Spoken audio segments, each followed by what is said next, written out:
sleep. Something's gonna bring the change. Journeys we are meant to take. Something at the edge of space, calling us to fly away. Don't you be afraid, everything will change. You and I, jumping off the edge. They say dreamers never die. So come and fly, come and fly, come and fly away with me. We're rising, we're falling, we're making moves. We're climbing, we're soaring, 1,000 views. We're rising, we're falling, we're making moves. We're climbing, we're soaring, 1,000 views. Come and fly away, come and fly away, come and fly away with me. Come and fly away, come and fly away, come and fly away with me. Something's gonna bring the change. Journeys we are meant to take. Something at the edge of space, calling us to fly away.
seasons change. Our roads were lined with adventure, mountains in the way couldn't keep us from the sea.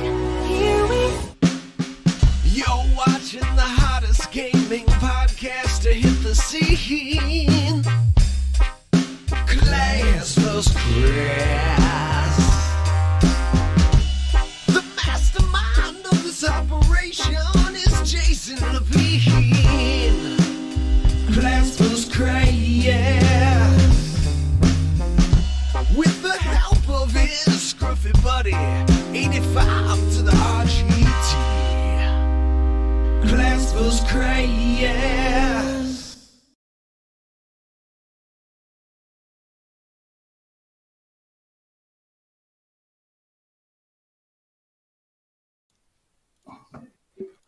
Good evening, all you beautiful people, and welcome to the new and improved Class vs. Crass gaming podcast. I'm your I guess I'm still the host, right? I still have the same intro. I'm your host, AJ. Joining It's me your as always- channel. Who else would be hosting it? It's not really my channel anymore, though. That's what's throwing me off. It's a subsidiary of your brand. I like that word. Joining me as always, we got Crassy One, RGT85, down below with his questionable soda. To my right, It's a Zevia. It's healthy and it's fine. healthy. I don't think any sodas count as healthy. Joining me as always, No, shut up. Ingredients: carbonated water, citric acid, citric acid. Citrus gas. Delicious. stevia, leaf extract, natural Don't get it flavor. in your eye. Burns. That's it. Those are 5 ingredients. Joining me as always, we got Greg, the bearded one. Yo. And What our is special guest tonight, the first of 2021, we got Ms. T. My Hey there, friend. fools. What's up? It's good to have you here. How are you tonight? I'm good. Thanks for having me on, guys. Awesome. Fan for a long time, as you guys know. When Sean and I were just little babies on Nintendo Enthusiast, I remember Ms. T being one of the first commenters on all of our Nintendo Enthusiast videos. I'm like, cool, this guy actually likes what we do. And it took 5 did. years, but here we are, finally on a show together, actually talking to each other. If it is your first time joining us, it is a 1-hour podcast where we go over what we've been playing for the past week. Our major headlines tonight are going to be the new Pokemon Snap trailer, as well as Bowser's Fury trailer. Some pretty big news for the Nintendo community. We've got a bunch of other topics we're going to go through as we get to them, and then we save the last 15 minutes for the lightning round. That's where we take your questions, your topics. We'll go through them as fast as we can, just like lightning. So let's get started with what have you been playing, Greg? You're not going to pass it to the guest first? Yeah, it seems kind of rude. Okay, fine. We'll be courteous. Thing is, I want one of you guys to kind of break the seal, and then we bring. Yeah, so I can get a feel of how you guys. Yeah, I like that. Thanks, Oh, yeah, Mauricio. I stand by my original statement. Greg, what have you been playing? It's just been playing the same old stuff. Been on the grind in Call of Duty. Finally unlocked some new weapons. That's the thing I probably hate most about, getting really, making some progress in Call of Duty, and then you start over without any attachments, without any scopes, without any barrels, without any underbarrels. But finally getting to a point where I'm like feel comfortable and unlock some decent classes and stuff. Went back to Age of Calamity, and I don't know what it is about the Divine Beasts levels or the parts where you take them over, but they have easily become my least favorite part of Age of Calamity. I'm towards the end. I've just haven't wrapped it up yet, but I went back to kind of play through it and finish it up, and especially after you were talking about all the stuff that you unlocked, post game and everything, and so like I don't even care that the game struggles like in certain parts towards the end where there's like tons of enemies and stuff, but jumping back into some of the Divine Beast moments is just, it's cumbersome. They feel clunky, and a lot of times they just feel unfun to me. But I took a rest from it early, and I'll jump back into that and finish it up probably tonight. I agree with you. And Sorry to interrupt. That volcano segment with that Divine Beast, I hated that. I was like, what am I doing? And he's like just stomping. But when I got to the bird Divine Beast, and pardon me, I don't know the names of the Divine Beast by heart, I thought that one was fun. I'm like that part I was like had gotten stuck twice in the same area where I couldn't like completely make a U-turn. And so like I couldn't even traverse over some of the like lower hills and stuff. And I was stuck in this like weird crevice of like rock and like this like stream area. And I was just like, what is this? Like, this is not fun. But I picked up a hat. Crevice, Greg. Yeah. I haven't rage quit in like a long time. And I was seriously like, just, I could feel my blood pressure rising as if it's not high already. And then I picked up a hat in time, but I haven't played it, but I'm really, really looking forward to starting that. I think I just need like something mellow to like chill me out and just enjoy like some kiddie fun. Yeah. All right, Ms. T, what have you been playing?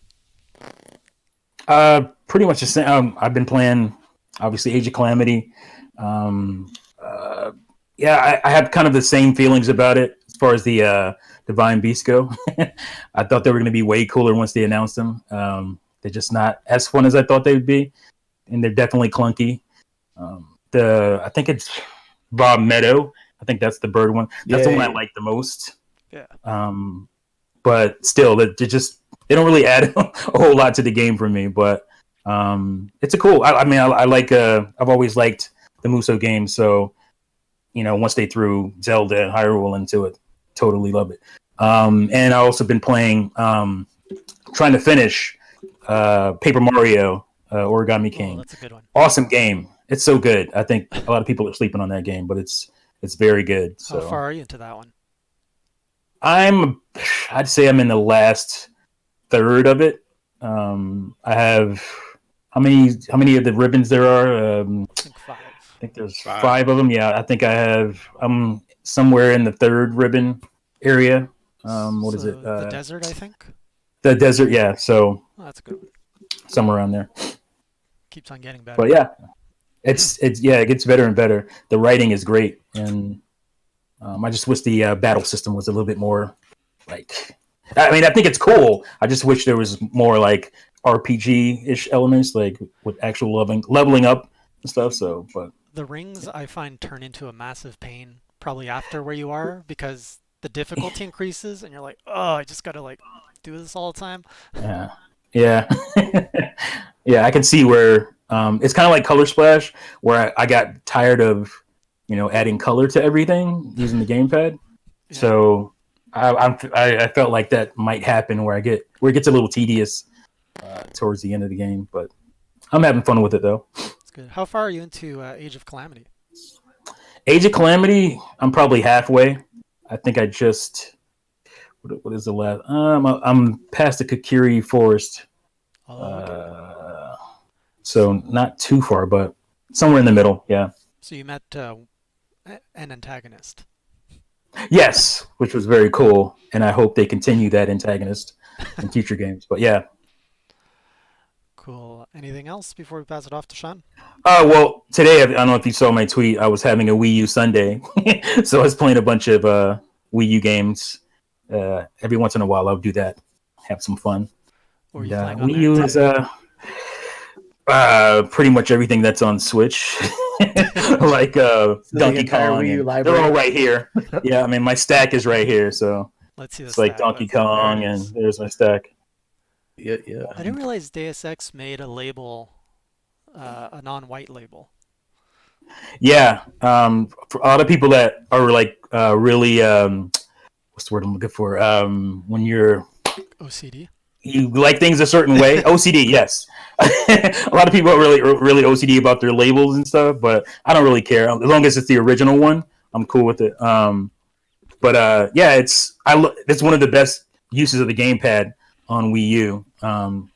Unfortunately, a lot of people didn't buy the game either, or the Wii U for that matter. So yeah, that game's awesome. It's really good. Yeah, it was a director's cut, right? Yes. Yeah, the director's cut. Yeah. I was actually looking to pull out my Wii U yesterday. I was looking at the Switch sales, and I saw Captain Toad was on sale. I was like, oh man, I haven't played Captain Toad in so long. And I didn't buy it on the Switch, but I'm like, I'll just maybe pull it out of the Wii. There's additional content. Get the little Super Mario just Odyssey gets level. you excited because of the new Donk City. He loves his new Donk City. I love my new Donk City. Isn't it like what? It takes you 20 minutes to go through it? Not even. What, the new stuff they added? Yeah. It's like 5 levels. I think it was 5 levels. Okay. But it's good. It's stuff different. away. I No. thought it took. No. No, I don't believe Oh, so. okay. I thought what was the 3D world? You're right. I thought something was taken out of it from 3D World, one of the levels. Did they take out levels? Like they swapped it? I think so. I'm not quite sure. I haven't bought it on Switch, so I don't know. If I remember right, Captain Toad, if it detects a save file for 3D World on your Wii U, you can access bonus content. No, I think you're right. That they did remove that. I thought something was removed. Because obviously back then when the game came out, 3D World wasn't on Switch yet, so and still not. But you know what I mean. If you have 3D World save data, you can replay selected levels in the game as Captain Toad. Yep. And so that's not So for the full Captain Toad experience, you need both of them. Well, I mean, and then you need the 3DS one. Was there a 3DS? Oh yeah, the 3DS levels? one. Yeah, they made a 3DS. Where's our Captain Toad Deluxe Edition, Ultimate Deluxe, just like Hyrule Warriors? There's not, I don't think there's enough stuff. Because the 3DS version was just, it had the 3D. Oh, that's it. Yeah, that was it. And the Wii U you could blow in it. Right. And you could use the gamepad to change the camera and stuff. Could you give us a demonstration, Jason? Gyro. I cannot, Greg. You keep your head in the crevice, man. You would raise the gamepad and you would just gently blow into the mic. But I mean, I will say this. I'm kind of glad, because I've been like going back and like trying to get back into collecting and stuff. But I've noticed that the Wii U games haven't really jumped in price, other than like Devil's Third, which I was looking at today. I don't know, but like, I mean, games. I see them every now and then at places like half price books and they come up on Marketplace. But I don't, unless you were like, maybe purchase it at launch. I feel like that the demand for it isn't as high. Yeah, I mean, they're still only available on games. GameStop. Yeah. Yeah, Devil's Third is like 160 starting now. Yeah. I think It was expensive. I bought it when it was 50. Shortly after launch because everyone knew it was going to be such a limited run. Yeah. I tried to grab it just for collector's purposes, and it was always expensive. Yeah, it jumped up to like, I want to say 90 initially. Then it came back down though. Came back down to 55, 60. That's when I grabbed it. And then now it's like, 3 times as much. No, it's not worth. That's not worth picking up. Yeah, That happened with the. it is super rare. It happened with the Bayonetta double pack too. That one jumped up super high, and then I think it leveled out. I think it's back at like 90 now. Yeah. How about you, Sean? What have you been playing? I played Wrestling Empire, which I'm still playing on the Switch. It's just as ridiculous as the PC and the cell phone versions are. But it's fun. It's not a great wrestling game, but it's a fun experience, if that makes any sense. If you like wrestling stuff, you'll like the game, but don't go into it thinking like, oh shit, this is like No Mercy or WrestleFest or a classic SmackDown versus Raw. It's a very over the top, somewhat limited game, but in terms of moves, but in terms of things you can do in it, there's a lot to do in it. So it balances out. Plus, it's just like one dude who made it.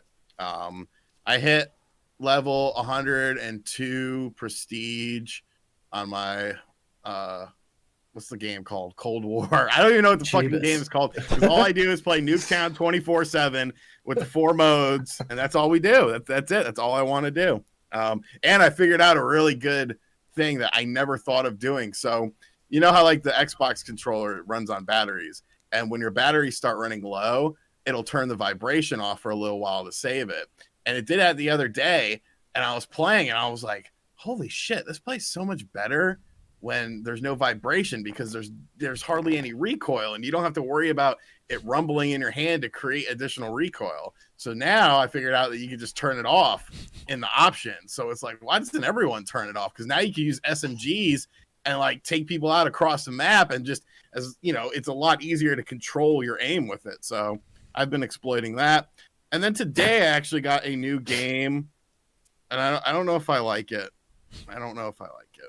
It's Empire of Sin, which is that John Romero game. It got really mediocre reviews when it came out, but I still was curious about it, and so I picked it up off of Amazon, and it came in today. Look at RTS. Yeah, but I don't know. It's weird. Like I feel like they throw too much shit at you, like right at the start, and they like essentially you're just trying to take over different areas in 1920s Chicago, and you know, like Al Capone type shit. So you're like making speakeasies and stuff, but like they'll be like, you need to go talk to this character, but then there'll be like 5 different icons on the map, and it's like, well, which of the icons is the character? So like I just randomly picked one, and I ended up going to like the other side of the map, and like I ended up getting into enemy territory, and I lost a few people because the person I needed to go to was the same icon, just in a different area that was a hell of a lot closer to where I originally was. The game kind of chugs on the Switch. There's performance issues. I don't know. I don't think I like it, but yeah, I played it for a few hours today. Nice. I was actually proofing a review for that wrestling game over on Nintendo Ninjas, which is going out tomorrow. I'm learning a lot through that site. Over in my end, I've been playing a lot of Immortals Phoenix Rising. I must have put in like 20 hours in this past week. Also finished Yoku's Island Express, which was shorter than I would have liked. I don't know if you guys have played that game, but such a fantastic pinball Metroidvania. It's really good. Yeah, I have it. I haven't played it yet, but I have it. Yoku's Island Express. Did they do a physical of that? I'm not sure if they did. Yeah, they did. I have it. That's the one I bought. Okay. Yeah, it's a really good game. Very, very bright. Sean, you might like it actually for the fact that it's not like a huge time sink. It's kind of one of those games you can play and finish. Started Castlevania, Lords of Shadow. I don't understand yet the hate it gets. It's really good. I really enjoy it. Maybe it's because I've gone through the entire Metroidvania DS collection, and like just getting something new is really refreshing. And also after playing all the other 3D Castlevania games, this is just breath of fresh air. What else have I been playing? Is that the original Lords of Shadow, or is that the Mirror of Fate one for 3DS? It's the original one that was released on PC with all DLC and everything. So it's like the Ultimate Edition. Okay. So I don't know if you know him, Mr. T, but I'm doing the entire. I've never played Castlevania until 2 years ago. So I started. I was going to ask because you said that about you don't understand the hate that Lords of Shadow gets. I was like, are you a Castlevania fan? I knew nothing about this series until 2 years ago, and hearing Sean talk about it so much and a lot of the viewers, I was like, all right, I'm going to start from the NES title, and we're going to go through the entire franchise. And I've been doing that now for almost 2 years. But I've just finished like the original, I guess the original canon, and now I'm diving into the Lords of Shadow stuff. So has it made you a fan? No, it's made me a fan. I like it. Which is weird, because I'm not into like horror type things, and you know, the Castlevania isn't horror, but you know, it's a lot of like dark undead horror elements in it, but I really enjoy the series. The gameplay's good, the characters, the stories, the lore's interesting. It's just a cool world to be in.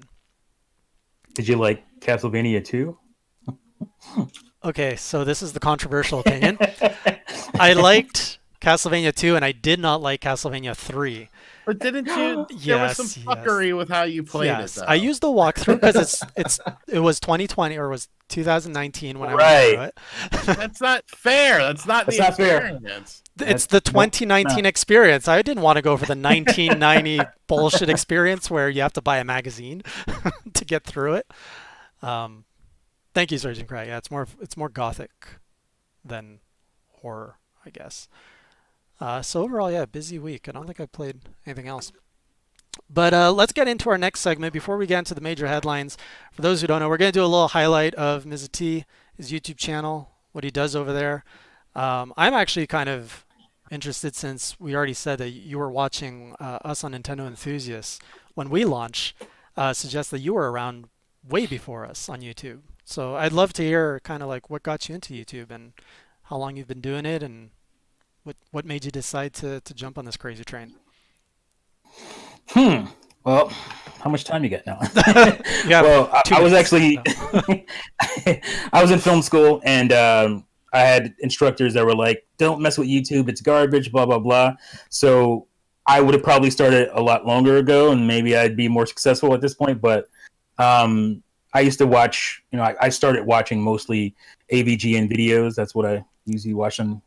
And from that, I found like this small Nintendo community who were really creative and like really strong advocates for Nintendo, and I hadn't really seen anything like that before. I thought I was like the only Nintendo fan I knew at the time, so it was cool to get into that community, and certain people in that group kind of made me want to do my own thing as well. I'm trying to remember names here. Long forgotten. There was like a little, I forget the name of the group. They're not around anymore, I guess. They called themselves. No, they're not around anymore. And over the years, this person would leave and that person would leave, and there was a name and I cannot remember it right now. Because there was like a Sony group of fans, and there was like the Xbox guys, and then there was like the Nintendo group. And Was it a website or like a group of YouTubers? no, it was just like a group of YouTubers. They kind of had their own kind of affiliate kind of community, and everybody would kind of make videos with the same kind of goal, which was to promote Nintendo. And they're going to kill me, whoever's watching. But I don't remember the name because I came in a little later, and most of the guys were starting to leave at that time. So Was it the Wii days or the Wii U days? it started in the late Wii days. Okay, good If I'm not times. mistaken. So like 2008. Yeah. So around 2008, I was watching mostly at that time, maybe commenting. And, I started, deciding that I wanted to do it. But initially what I wanted to do is I wanted to have, because like I said, I was in film school and I had a bunch of friends, and we were going to do a kind of a collaborative thing. So we were going to cover video games and movies. And when it came time to do it, all those people kind of like didn't show up. So Mr. T became what it became, which was weird. So how'd you land on that name? Was it because the show, was it more from the show or? Well, there's Mr. T. There's a couple of reasons I came on the name. There's Mr. T, and I didn't want to use that. But the reason I used Mr. T was because of a little known film actually made from a play called I don't remember the name myself. Demon Barber of Fleet Street. What is it? Sweeney Todd. One of the characters in it, Helena Bonham Carter's character, she would call him Mr. T, but because of her accent, it would come out as Mrs. T. And so I thought that was pretty cool. So that's where I got the name. And what was the original vision? Like you said, the original concept was having a group. Well, the original concept was me and my film school buddies, because we were doing things at the time, trying to get, make a name for ourselves and whatnot. And we were like, well, screw what our instructors are telling us about YouTube. This is the future. So we decided to do we wanted to do like this kind of all-encompassing entertainment kind of channel where, this guy would cover movies, this guy would cover video games and board games, all kinds of stuff. And but I was the only one that was like still around when it came time to actually do things. So that happens a lot in indie filmmaking. So I just kind of did my own thing and just focused on Nintendo because it was easier as for one person. So I was gonna say I was gonna ask if you were inspired at all by James Rolfe and the Angry Video Game Nerd, because it sounds like you had very similar beginnings. James going into film school and then turning to his accidental, success on wasn't even YouTube, wherever you started. Oh yeah, totally, totally AVGN. Yeah, totally. Because I connected with him because I knew he was a former film student, graduate, and I could do a lot of the goofy things that he would use little After Effects things that nobody was really doing at the time, and that's what I kind of wanted to do to make myself stand out. And it started off pretty good, and I don't know what happened. But it's been cool. You know? You start off with. Did you start off with the action figures like when you? Because when I discovered I started you, it was off the action figure. Yeah, I started off completely using the Mr. T doll action figure. And I would, I did my voice for it the whole time. And like all the videos, I would use the Mr. T voice. And Love that voice. People were people were weirded out by it. A lot of people just, they thought I was crazy, but they didn't realize it was a shtick. It was just a way to get people to be like excited about something different. So started with that, and I would do 2-hour podcasts using that voice, and people were totally impressed that I could do it for that long. They're like, "Oh my gosh, your throat." And they're like, "No, you don't. You want to do it from your chest, not your throat, because that's where if you do it for a while, it would start hurting after a while." But it's just something you learn to do. I tried doing a few personas myself. It didn't work out so well. I got called things. And then so you start off with the doll, but you've switched now. And what's your channel like today in the Nintendo Switch era? It started off pretty good. I was going up and up and up, and I think the adpocalypse happened, and all kinds of weird things started happening with Google and YouTube, and I just fell off. I can't explain it. I was doing the same stuff, but just the viewership went down, subscriptions kind of flatlined. I was at 200 more subscribers than I had a year ago, and every once in a while I'll jump 10, drop 10, jump 20, drop 30, and it just goes up and down. It's weird. I feel like there's something wrong with the coding in my channel. Even it's just strange. And I just can't seem to get a foothold at this point. I blame Sean. Sadly. It's crazy. It's like this guy takes off.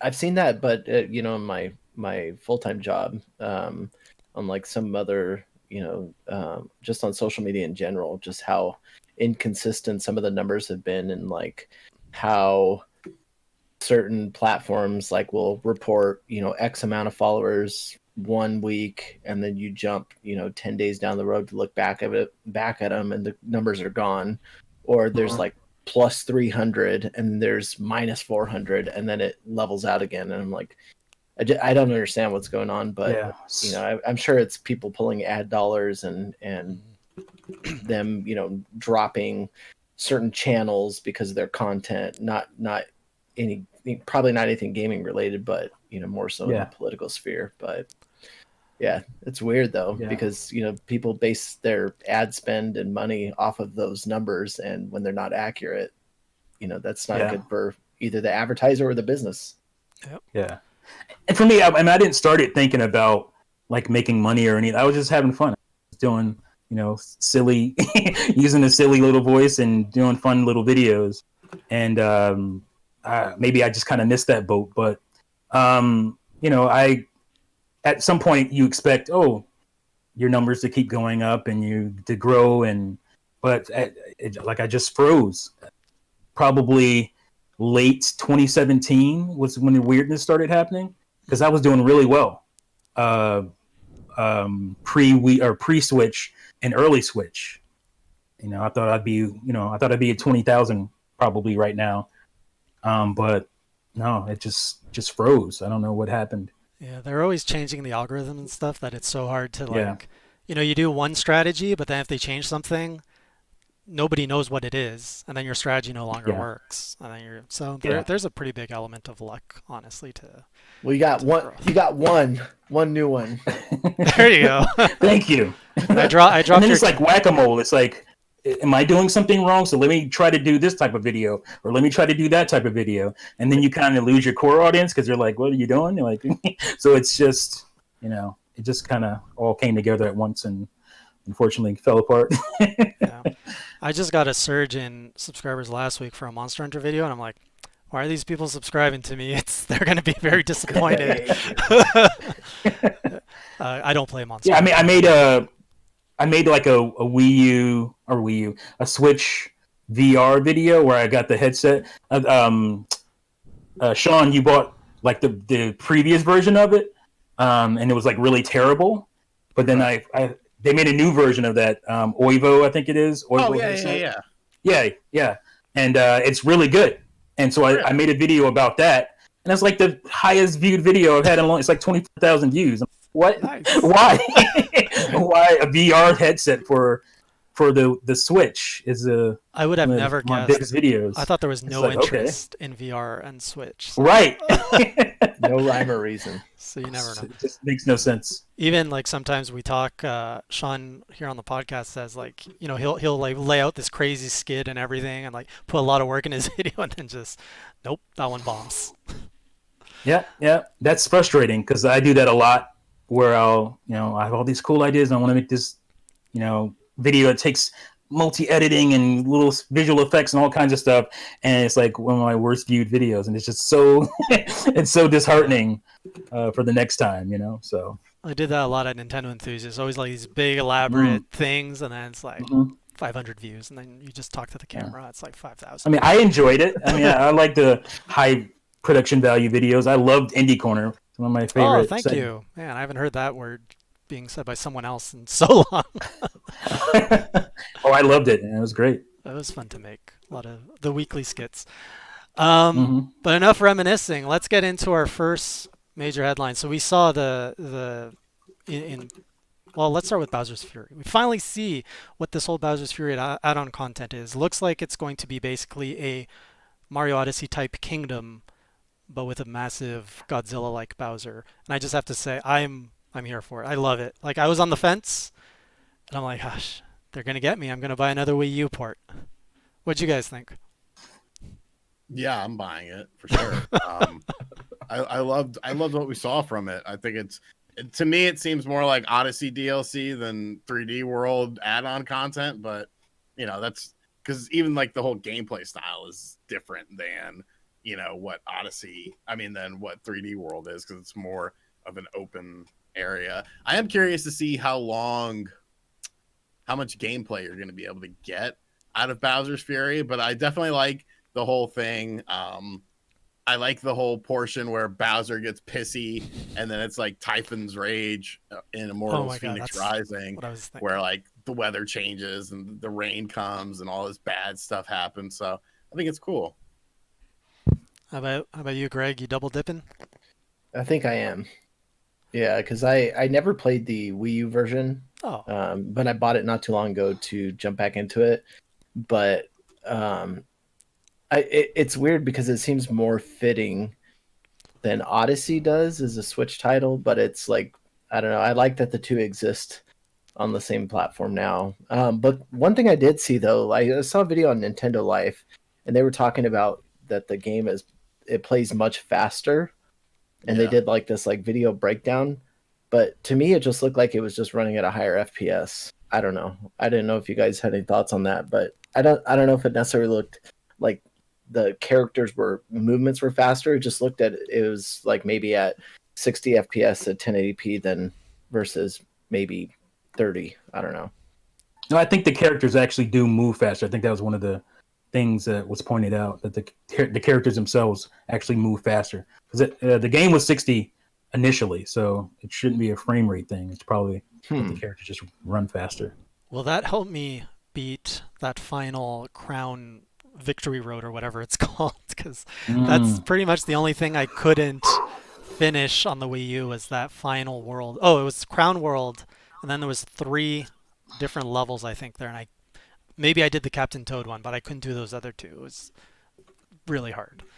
It's going to be interesting to play this game.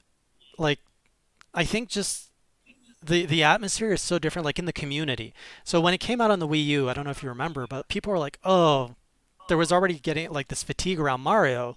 There was fatigue around the Wii U. People wanted kind of like this game to really reinvigorate the Wii U. And we had just gotten Mario 3D Land. We had gotten New Super Mario Brothers U, and everyone's like, really, you're just gonna throw more of that? And everyone was tired of it. But that game had a lot of charm to it, and even I remember this article that was written. even the musical style changed significantly with Mario 3D World, and that's when it went like a little bit more of a jazzy direction. I'm I'm just excited to re-experience it because I haven't touched it in probably 5 years or so, and just to like now live it and breathe it in the Switch era with now we have Mario Odyssey in the context of everything, and I think it's going to be a very fresh take on it all. And now there's online too, although I'm not going to play online. I Was think that? that Odyssey makes the cat costumes too seem less weird. Like they seem, I don't know, like Odyssey introduced so many weird things that I think it's like it almost like made 3D World relative again. Like it doesn't seem so out of place in the when you look at the entire scope of Mario. Hmm. Well, I mean, he was a Tanuki 20 years ago. Yeah, but that That's was true. in 2D. Frog. Oh, so again, yeah, in the frog suit. That was so weird when he would hop quickly after like you got the box at the end of the level, or when you were holding a Koopa shell and he's walking on two legs. Oh yeah. I remember as a kid, I'm like, that is weird. It's like Mario in spandex. Do you guys? How long do you guys think it's gonna be the Bowser's Fury segment? Like some people are like, oh, it's probably an hour. Some are saying 4 or 5 hours. I'm hoping it's as long as possible. Realistically, I'm gonna say like 2 hours tops. Yeah, that seems safe. Hmm.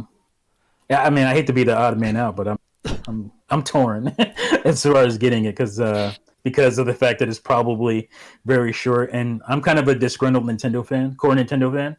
I'm a Wii U guy, and so what was great that all these people who've never had a Wii U get to experience these games, and they're completely new, and what a great value, especially at this point.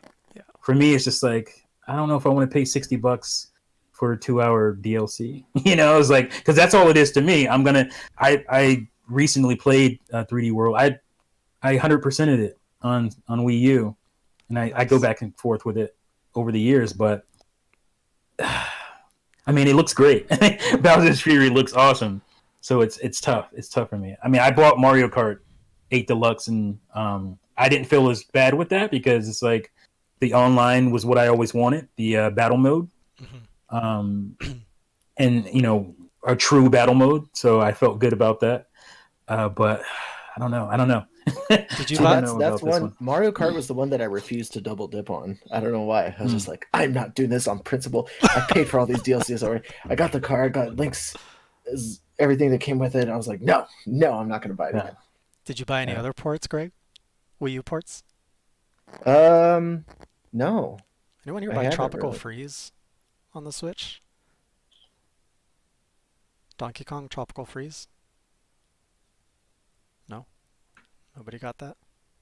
No. Because I didn't. I'm pretty sure I own it, Because that's one I definitely did not double dip. I'm like, really, Funky Kong here? Get out of here. and it was more expensive. It was $60. Instead of 50, like it was on the Wii U. Right. Yeah. It was $10 more than it was on Wii U when it launched. Yeah, the Come on, guys. the extras are not always like the Captain Toad. I couldn't justify double dipping on that. Mario Kart 8 I simply did because of the portability of the Switch. I'm like, okay, that's a good game to have when I go places. I can give someone a Joy-Con and we can play. That was the commercial working on me. I'm like, oh yeah, I want to play in a car and at a party. Never happened. So okay, let's get into our next headline, which is the new Pokemon Snap. So we finally got a release date, a lot more details on it. Now we have these like Illuminati Pokemons. Hate the name, I just hate the name. The new Pokemon Snap. Nintendo. Hate it. What'd you guys think? I hate it. What do you guys think? I mean, the game looks great. It does. Yeah, the game looks awesome. It's a stupid name. Yeah. I hate when it's very lazy. I hate when Nintendo does that new thing. It's like, come on, guys, you can do better than that. Well, I don't- It's like, what if they make another new Pokemon Snap 2? Like, where are we going with this next? Well, look at the Wii's I new know. Super Mario. It's like, it's not new. You think they'd learn at this point? No, they haven't. No, because watch this But year. the game looks great. Yes, It looks great. I don't know if that was in-game footage we saw, but like, there's a shot where you see like the water at night. It just looks. I'm pretty sure it's all in game. I think it's in game, yeah. Because it looks really impressive. Yeah, and the trailer's 1080p, 60 FPS too. So, and I think that contributes to it. But yeah, I think it looks like and I think that's what people were concerned of is compared to the Pokemon games that released before, and then they were like, is this going to look the same? Is it going to be better looking or whatever? But I feel like since it's like much more hands off and it's more of like an on rails type of environment, that they had the time to kind of put that care into it, I guess. I've had 20 years, Greg. And it's running on the Switch Pro, so that's why it looks better. Oh, is that the latest? Is that the latest rumor? I made a little jokey video about that. I believe it. It's I'm really curious to see like if we're gonna get, because the original one was kind of a scrap together concept, right? It was like a photography game, and they're like, this isn't gonna sell. Slap Pokemon on it. And now that the Pokemon franchise has only grown and evolved, I wonder how many Pokemon they're actually gonna put in this new Pokemon Snap. That's a good question. Because I think rumor has it that there's a some Pokemon Direct happening next month, so I think that's when they're gonna actually give. Because it says there's over 200 Pokemon according to the website. It's a good start. Oh. I feel like they could squeeze a lot of juice out of that, though, like in terms of like DLC content or regions and Pokemon, and maybe limited releases for certain Who the fuck is Professor Pokemon. Mirror? I want Oak. No, he's gone. No, where's Oak? He's not relevant anymore. They got to bring in those new husbandos. I don't like this guy. I mean, I really like the original because it had that really cool feature where you could take your cartridge to, I think it was Blockbuster at the time, Blockbuster Video, and you could print out like your photos on their kiosk. And I did that. I still have my little photo album of the because it's like stickers. Oh, nice. I didn't know that. Yeah. I wish what can you do today that would be the equivalent of that? Not much. Photo mode, basically.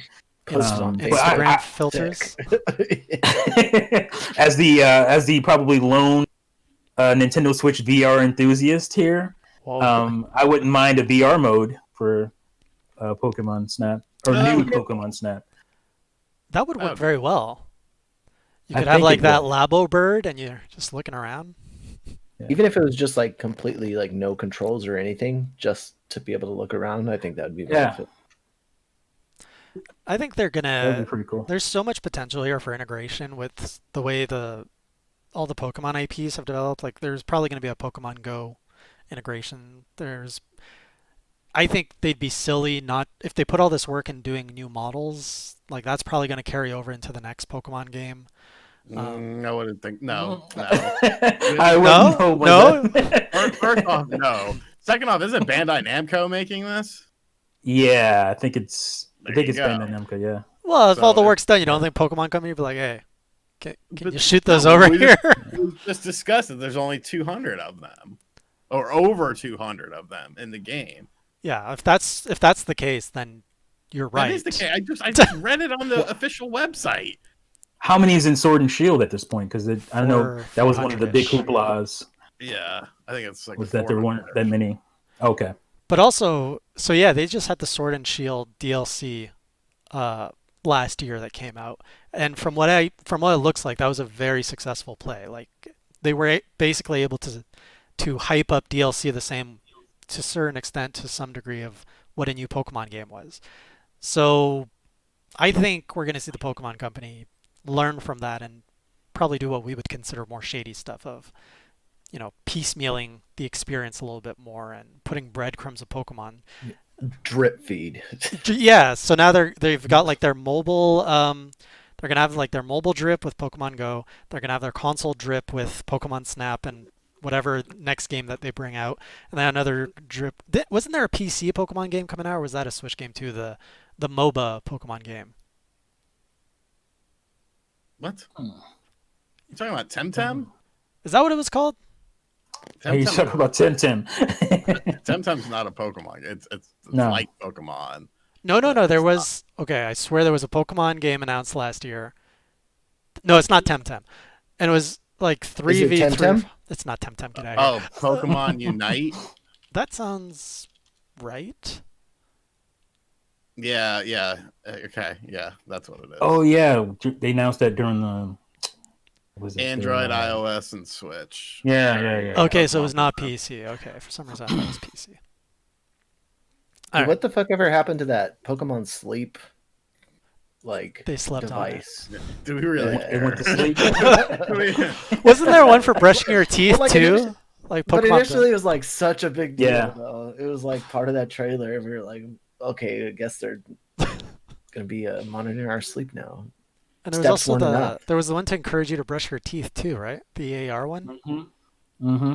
Is that still coming out? As a dad, I was looking forward to that. Yeah. Did they cancel it? Quietly cancel it. As an adult, I was looking forward to that. Yeah. Well, I mean, Nintendo announces things like this all the time, and it seems like they're really excited about it, and then they kind of just go like- away. Remember the what was that thing that Vitality Oh sensor. yeah. the vitality sensor, right? That was like a big thing. It was like, oh, this is crazy, and then they never released it. So Or the it Nintendo happens. ecosystem with the Wii U and the NX. Mm. Sean Oh loved yeah, that one. that was.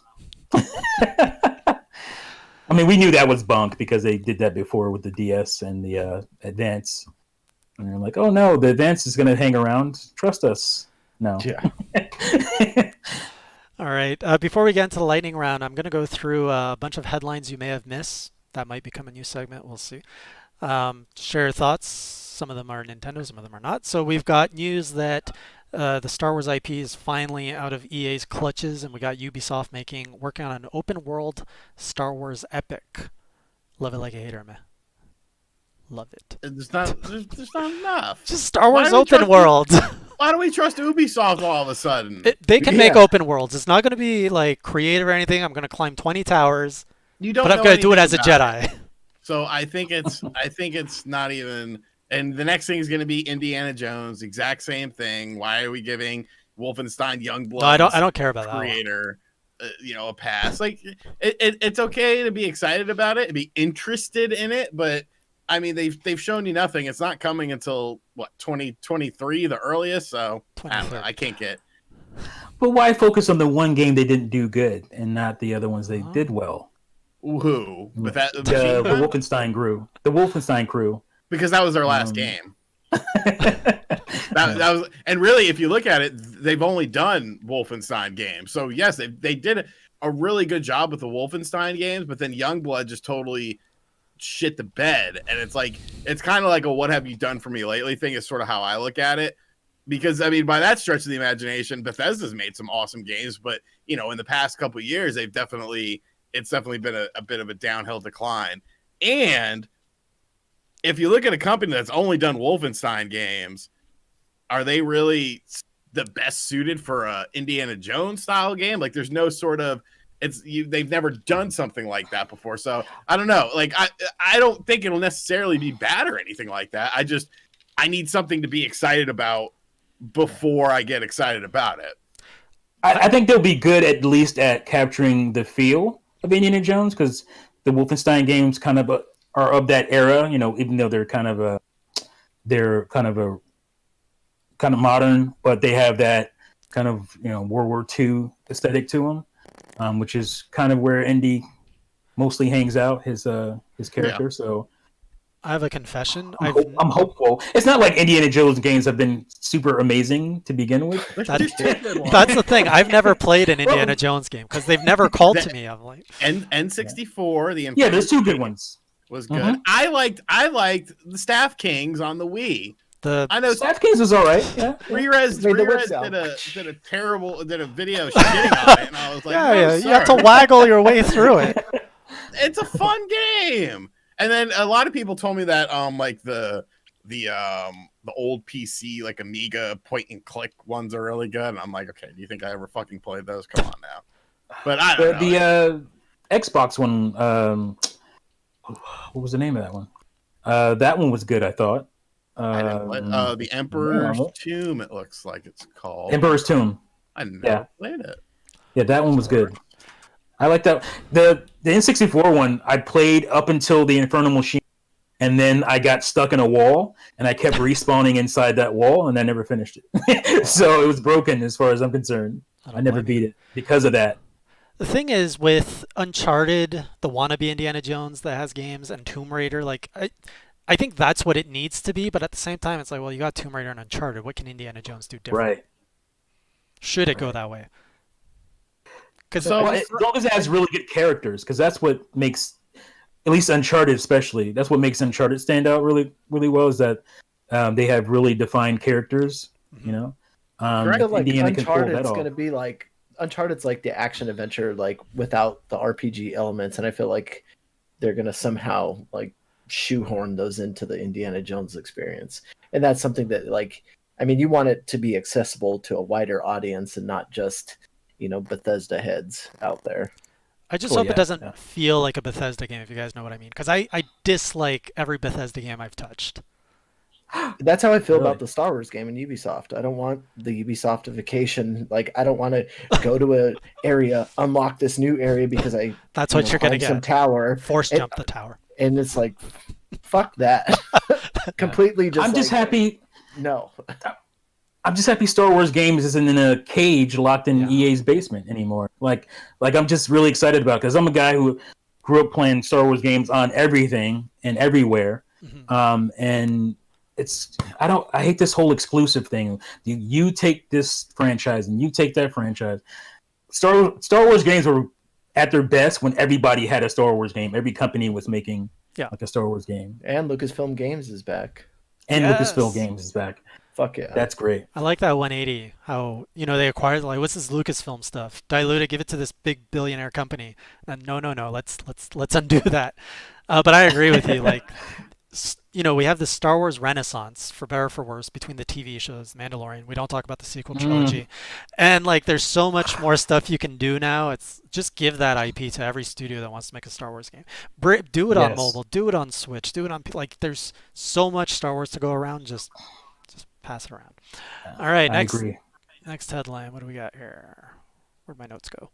We got Nintendo slapping Game & Watch hackers. If you got that Game & Watch, don't hack it. Don't post a video on YouTube. This one I know Sean's excited for. We got the new cabinets from Arcade 1-Up, which were announced last week, which include the Killer Instinct cabinet, also a new Konami's X-Men. I think there were two more, wasn't there? Yeah, there was a few of them. There's like legacy cabinets. Oh, the old stuff, yeah. Yeah, the Killer Instinct and the X-Men though. I literally have no room, so I'm hoping they don't come out to the fall, because I'm probably gonna move in the fall, and then I can get a bigger place, and then I'll have room for them. Start digging a basement. Put it all in there. I don't think that'll work. You're moving again? You're like a vagabond, man. I'm gonna buy something this time, I think. Just to, okay. Because I don't know, people are like, you need to buy something. I'm like, why? They're like, you're throwing away your money on rent. I'm like, okay. So I don't know. I've been looking at stuff. Good luck with that. Make it a live experience. Let us help you with your house tours. Yeah. No, people know where I live and stuff. Here's my address. Here's my street. Next up, we've got. Yeah, I used to do it every year. Been here for 5 years now, though, so it's good. Capcom has released their new streaming policies, which is all right, I guess. I honestly didn't read it. It's really nothing. We've got. Have you read it? Like, have you looked into it? Yeah. What's the takeaway? It's literally nothing. They just don't want you to spoil some things, and you still can't use their trailers. So great. So nothing changes there. Yeah. Well, they were teeing up a lot of stuff for Resident Evil Village too. So, like, I think that's happening on like the 21st or something like that. Yeah, there's a Resident Evil event, and everybody's simping the tall vampire lady for some reason. Oh yeah, I saw OJ tweeting that. He's like, "Why are you guys?" I don't get it. I think that's what that image was. Yeah, she got like big titties. Yeah. She's just really tall.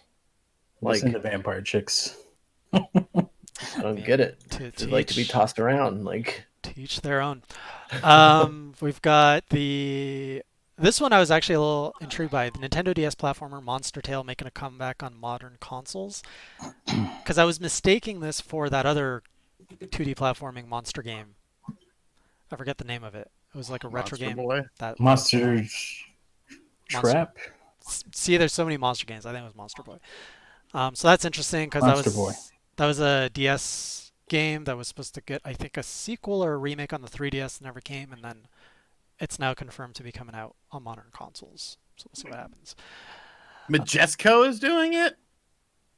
Where the hell did they come from? That's They disappeared for the longest time. Majesco Entertainment is back. Maybe I can get a new Nano Stray.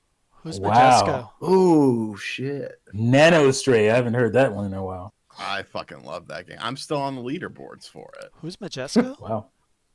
Majesco, they did. What did they do? Didn't they do Lost in Blue? And Yeah. they I think made a Game Gear. Like they've been around for fucking ever. Yeah. Their Yeah, they website started is with like slow. board games, I think. They fizzled out with like a bunch of workout. Like they had that Zumba franchise that did. Oh, really they well. did the Zumba. I know the Zumba franchise. But then there was like a what it was like some vampire game that was like a Blood hands-on Rain. Blood Rain. I think that was like one of the Blood Rain. bigger main ones that they did, and then Double just kinda, Dragon Neon, Boy and His Blob, Psychonauts. What? They didn't Advent make a plan. Rising. Advent Rising hurt them a lot. They did the Cooking Mama games as publishers. Oh, were they involved in in that latest Cooking Mama scandal stuff? No. I don't think so. No. Okay, I'm trying to go to their website right now, and I'm stuck on a loading thing like it's a Flash site Just from go to 20. their wiki. It's garbage. I did start playing Double Dragon Neon. I forgot about that. It just came out on downloaded the on Switch. Series S. Yeah, that's what got me to go re-download it. All right. Oh, this other, I think this is the last one we'll cover. There was some cyberpunk news. We're not going to talk about it, but the Polish government is investigating, apparently. But more importantly, Killzone might be disappearing. So it looks like the Killzone website now redirects to the Sony PlayStation website. And as we haven't heard of it in almost a decade, people are suggesting maybe Killzone franchise is dead, which I don't care. It's another shooting. But it also could be a sign of life because they still own the domain to redirect, and maybe they're prepping it for something new. Do people? Well, those guys are doing the Horizon game, so they're doing a much better franchise as far as I'm concerned. I never cared for Killzone. Killzone was never a really good franchise. It always kind of was a graphical showcase, but it was more style over substance. Wasn't it a PS4 launch title? Like it was, because it had a huge legacy on the PS3, and then they're like, it had the Notorious demo on PS3, and what was it, Killzone 2? Notorious demo for PS3. Yeah. And demo. But it's mostly shown off as like this is what the PlayStation can do type of game, you know. What's funny is I flipped through an old Game Informer because I've been cleaning my office and like finding all sorts of random retro stuff, but one of the covers for it was like the Halo killer, and it was Killzone. And that did not happen. No. That did not happen whatsoever. Yeah, that never happens when they say this is the blank killer. This is the Zelda killer. What was the Zelda killer during PS2? What was that game? Dark Cloud. Dark Cloud was supposed to be really? That was supposed to be a Zelda killer? I never finished that game. Yeah, I remember seeing that. Shit, Halo ended up killing itself because I thought Metroid was the Halo killer. No. All right. No. And that sums up all of our topics. We're going to go a little over tonight. You guys okay with that? Maybe 10, 15 minutes? That's fine. Do a quick lightning round. Fine. So if you have any questions, topics, anything we missed you want our thoughts on, or any questions you have for our guests, shoot them over and line them up. Sean will shoot them down. That's what we do here. Smooth. What's your favorite? There's a question, asshole. Well, it's your segment. Go for it. Favorite Siberia game? I've never played a Siberia. What do they make? Wow. Moving on. That's the name of the game series. Siberia. -2. I love that series. They're point and click ish, point and click adventure games.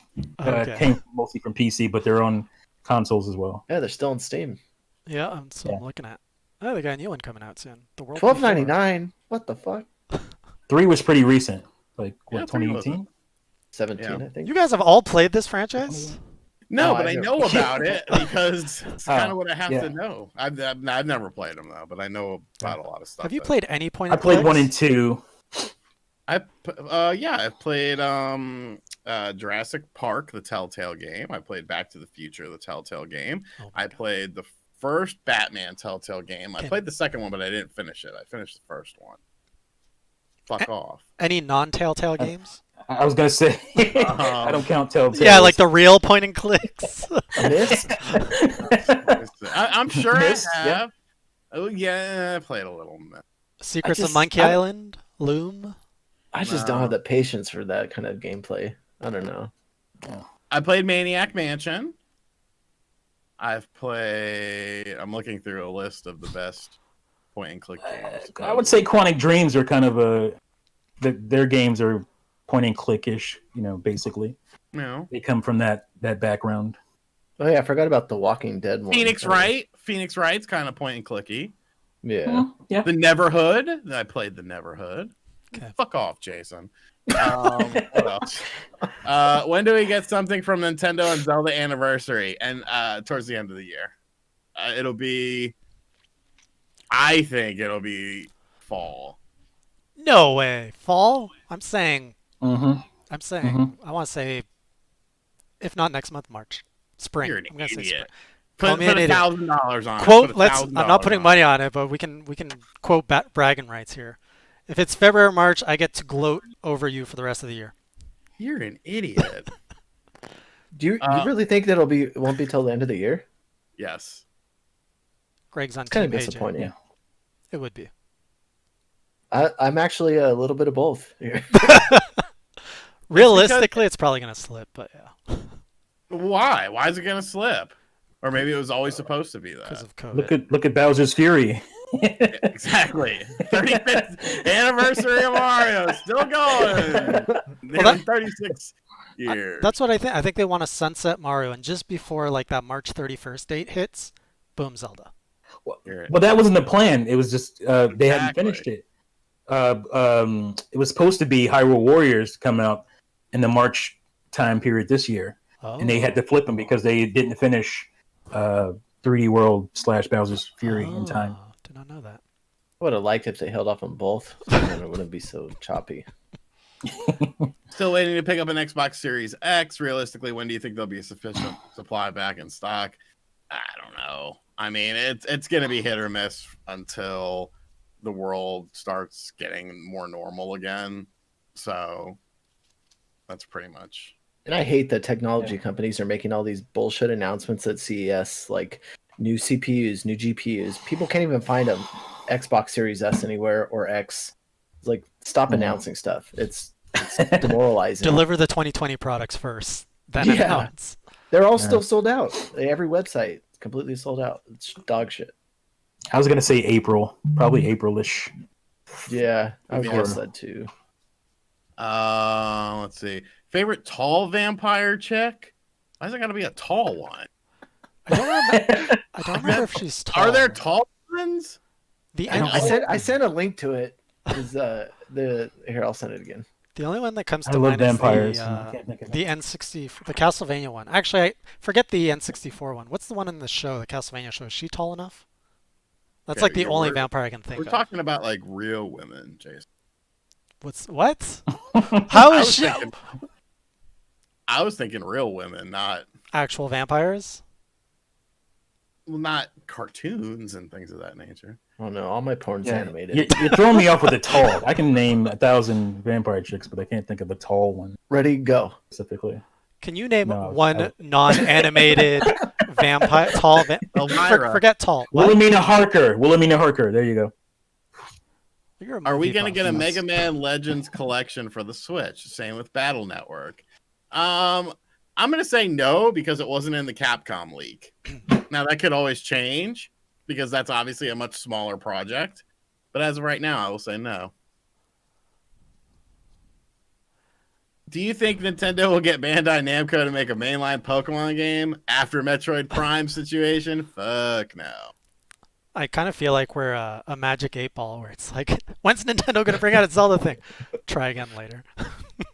Oh. Halo Infinite, released in 2021 or 2022? I think they'll get it out this year.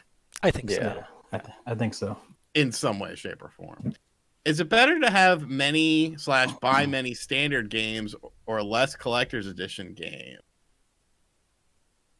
So collections. So I only buy collector's editions of things that I actually like, or if one of the collector's edition items is just really weird and I want it. That's the only reason I bought the Death Stranding. Scott Pilgrim? Edition.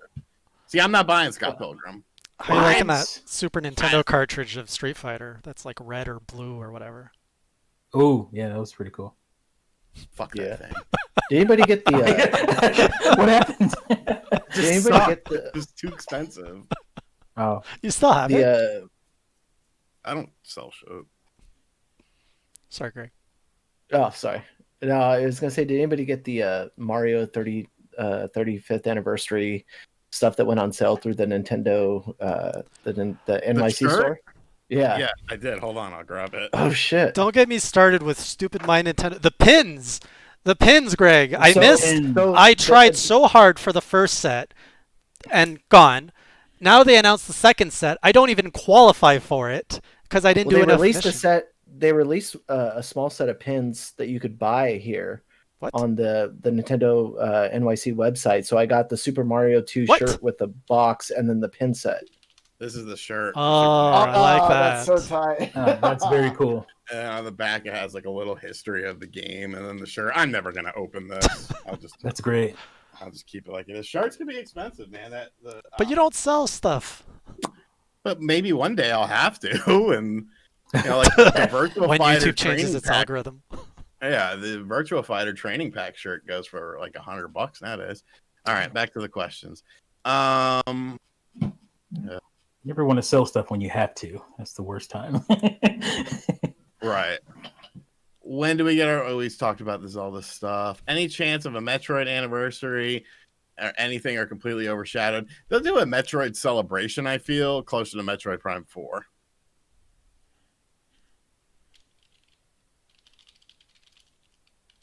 Right? Sorry, I'm negotiating here.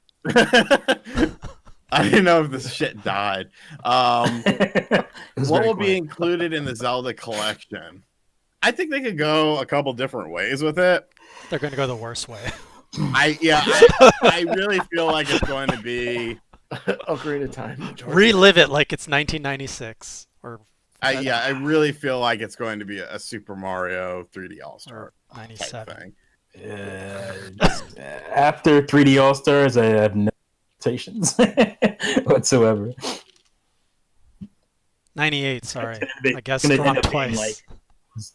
It's going to be Zelda 1, 2, and A Link to the Past. I could see them remastering Zelda 2, Link's Adventure. With that would be great. I could see that being remade that game. by like a third-party developer with modern mechanics. I would love A Link to the Past to be redone. They never do Super Nintendo. They're never gonna touch Link to the Past. No. Too big of a cult following. Especially now that the pixel art thing is back in style, they'll never touch it. Which I still think, like, if they still kind of went that route with a new like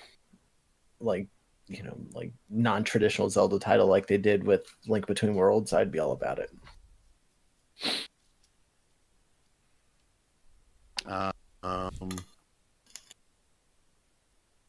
What are the next arcade one-ups? After the ones that have been announced, I'm still pretty sure that they're going to announce Simpsons and House of the Dead this year. I'm actually surprised House of the Dead wasn't there. I think the reason that they didn't announce House of the Dead was because Big Buck Hunter finally just came out, and they want people to buy that because they're obviously people are going to buy that. You know, you're going to get your drunk rednecks that buy it, and then you're going to get the people who buy it to mod it. Specifically drunk redneck. Yes, I mean, who else is playing Big Buck Hunter? Like, it's It's not. Have you ever played them? You shoot candy. I saw you. I saw you streaming it. That's as much as. That's a different deer hunting game. They all look the same. So I think they didn't want to overshadow that because if you look, like they just now have gotten into stores. So I think they're going to announce like during the summer, because I believe these cabinets are going to be summer/fall, and then they'll announce more for potentially fall/winter, like they did last year. And I think that's when you're going to see House of the Dead. And then I will definitely need a new fucking place because so do you I think, don't have room for these to begin with. do you think they're hitting a market saturation with this concept? Because like people like you who are buying them can't buy them anymore because of space. No, because I'm an anomaly. Most people aren't buying 6 of these, and if do I have 6 right now? Yeah, I have 6 right now. Wow. So probably by the end of the year, I'll have 10. Do you still play them? Yeah, occasionally. The thing of it is people pretty much buy the ones that they just want, and then like the Pac-Mans. The Pac-Mans are still the most popular. Like people are like, why do they keep releasing? They have a new Pac-Man machine that has 12 games in it. The Bandai Namco Legacy is what they announced, and people are like, well, why are they still doing Pac? Because fucking everyone wants to buy Pac-Man. Like that's. I saw a video of a grandma get one for Christmas, and she was like ecstatic for it. Imagine like, paying $200 for Pac-Man. It's not $200, it's like $400. Even worse. But it's the experience, It's that arcade experience without the. Even as a kid, I hated Pac-Man. I was like, what's the point of this game? To arcade. get a high score. This Pac-Man was better. It had a But story. see, like, I hope they do keep them because, like, they have the Ninja Turtles. I want to get the Turtles one, but they have the stools too with the printed, like, Turtles logos and shit on at Walmart. So hard to fucking find. Oh, I just saw a my bunch of them gosh. at Walmart. I didn't know they were hard to find. Yeah. If you ever see stools or risers, like for some reason, just some areas do not have any stools or any risers. They were That's so supposed to send weird. me some stools like way back when, and then I never heard from them. I mean, they're good people. They always reach out to me and ask me, like the Marvel cab. They sent me the Marvel cab, but I had already fucking bought it, and I couldn't return it, so I gave it to my cousin's kids for not 2019 or what was last year? What year are we in? 2021. 2021 now. So 2019, I gave that to them for that. We're in 2020 continued. And then for 2020, Bakugan sent me the game and like all these fucking toys, and I opened up. I didn't ask for it. Nobody corresponded with me. I don't know how they got my address. I literally opened up the box. I looked. I was like, what is all this Bakugan shit? And I texted my cousin. I was like, dude, you're stupid kids like Bakugan. She was like, I'll ask. And then like an hour later, she was like, yes. I was like, great, their Christmas is done. And I just closed the box. I put a piece of tape on it, put some wrapping paper on it, and there we go. Wow. That game released. The Bakugan? WayForward Yes. Bakugan, yeah. Oh yeah, I think Brett got a bunch of that stuff too. I It saw it the last released time I at the played it. sound of a wet fart. Speaking of which, Oh no. let me mute that. Stares into the camera too. Welcome to Class vs. Crass, where there's way too That was many the Crass bodily part. fluids. Yeah, he's a little bit of both. So, he styles his hair, but then he still shits his pants. So. Amen. Any chance of a virtual on our arcade one up? Maybe. Virtual on. I mean, because they're working with Sega, obviously, if they're doing it. And really, I think that's the most interesting thing is all the different brands they're able to work with. They've got Marvel, they've got Nickelodeon via the Teenage Mutant Ninja Turtles. They got Rare, Killer Instinct 2, Battletoads Arcade, and Battletoads Double Dragon. So I think the sky is the limit. Like I expect there to eventually be Daytona USA cabinets, and so that's why I'm looking at places with a basement. Or That's wrong, hang my on shit. with the mini bike. Oh Jesus! You're just gonna find Sean one day, like on the floor with the bike ripped off. Didn't the virtual on have like the 2 joysticks or whatever? Wasn't Yes. it like? Yeah. Can I you do that again a vaguely few times? remember that. Thanks. Did we come up with a consensus on when the first announcement for Nintendo will be this year? Is that a Nintendo Direct? Is that the question? I guess, a Nintendo event.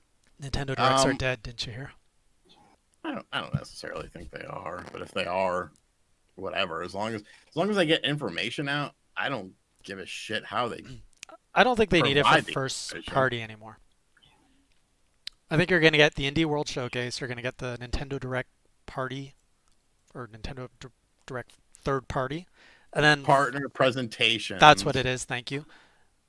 The NDPP, and then for first party, you're just going to get tweets and random trailers and highlight videos.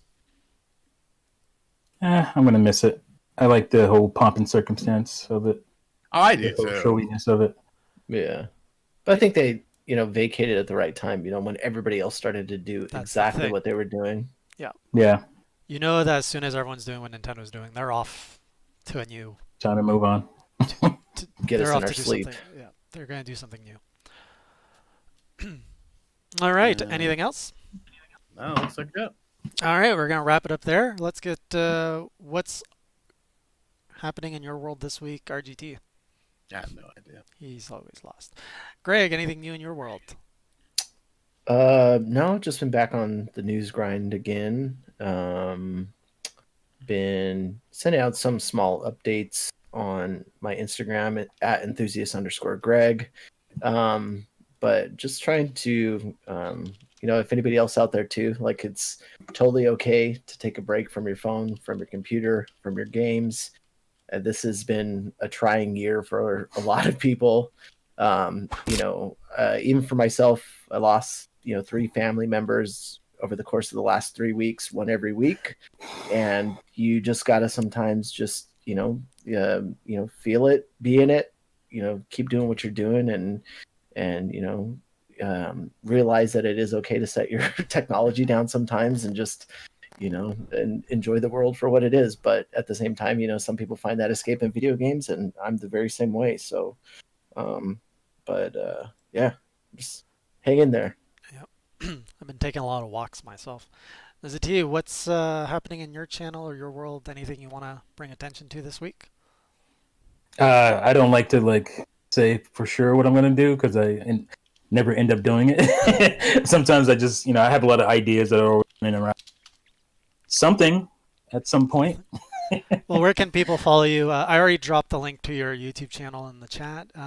Anywhere else people can find you on socials or anything? Yeah, Twitter, Mr. T on Twitter. I don't think there's an underscore. It might be an underscore, Mr. /TEE. And Twitch, but not really, because I haven't done anything on my Twitch, but I need to start. So if you want to follow me on Twitch, it's the same, Mr. T. So. All right. And over here, there is a new video that came out. The Super Meat Boy Forever review went out. I've got a new Castlevania Diary coming out this week. Probably going to be a video on Yoku's Island Express with my thoughts. And we've got a Thursday stream. Tuesday continuing Castlevania Lord of Shadows over on my Twitch. And then on Thursday, I don't know what I'm going to be playing. Probably a new Metroidvania that I got called Foregone. But we'll see. Sounds like a foregone conclusion. You beat me to it. You guys are hilarious. Thank you, everyone, for joining us here on the new Class vs. Crass podcast. And a shout out to Treon for putting the topics together and taking care of the channel for us. As he said, make sure to like the video, subscribe, share with your friends, ring that bell. We'll see you all next week. Until then, and of course, thank you, Ms. T, for joining us. Hopefully, we'll see you again later Thanks this for year. having me. It's a pleasure. Yeah. Until next week, keep it classy, or as Sean would say, Keep it crassy. or as Greg would say. A little bit of both. And I don't know if Ms. T has a sign off, but if you do, Peace out, fools. have a good night, everyone.